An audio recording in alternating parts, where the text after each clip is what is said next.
Hi again, everybody. Remember the other day or a few days ago, depending on when you're watching this, or maybe never, I made rice pudding using an egg. And during the video, I was like, isn't it more of a custard when you put egg in something like this? Oil. So I don't know, is this how you make custard? I think it might be, kind of.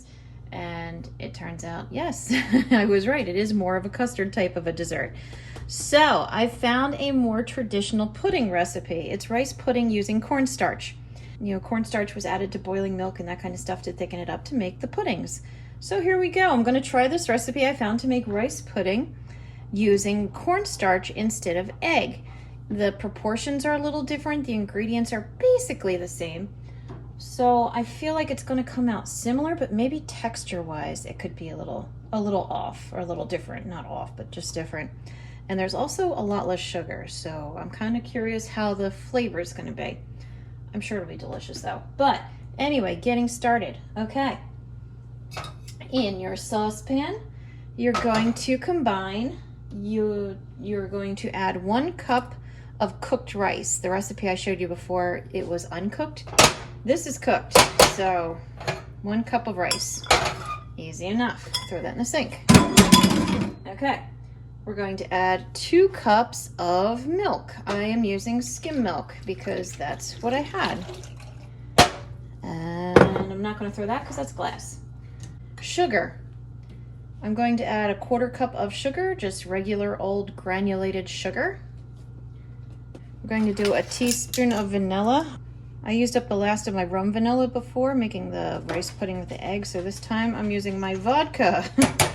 My vodka vanilla. Okay, so 1 teaspoon. You're going to add a dash of salt once again. Chica, chica, chica. Okay, salt added. And we're going to bring it to a very low boil, a good simmer. All right, I've stirred it up a bit. I gotta let the heat rise on it and get warmer, and I'll be back. All right, finally got it to come to a boil. Now I'm going to lower it so it has a nice simmer going, set a timer for 20 minutes, stir it every so often, and then come back to it. Okay, it's been 20 minutes, it's been simmering, it's got a little bit of a skin on it, but that doesn't matter, just stirs right in. So at this point now, I'm going to turn off the heat. I'm going to take a tablespoon of water and a tablespoon of cornstarch, put them together, make my slurry.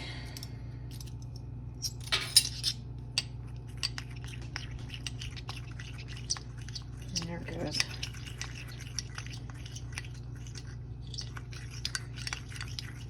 Oops. And then I'm going to just slowly pour this in as I'm stirring, and this will thicken it right up.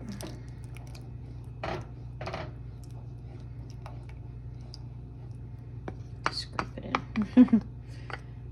Okay, oh yeah, like already it's becoming so much thicker. And again, you know, just like with the other one, the more you let it sit and cool, the thicker it'll get. If you feel like it's not thick enough, I could turn the heat back on for just a moment, and that would also help it set up. But as you can see, it's pretty good. Now for the accoutrements, I'm going to add a little bit of cinnamon. That was a bit more than I expected, not gonna lie. Because it doesn't, the other one had a real strong scent, like it smelled really good and sweet and vanilla-y. This is the same amount of vanilla, but it just smells like pudding and now like a little bit like cinnamon. Gonna add some raisins to this. Again, this is just a taste. So maybe 1/2 cup this time. That'll be plenty. Okay. Now I'm just gonna let this sit and get a little cooler and then enjoy it, and I will see how it is. All right, here's my analysis of this pudding. I don't have footage of me eating it. But it's very good. It's really good. It's a great way to use up extra rice that you have left over from making a meal.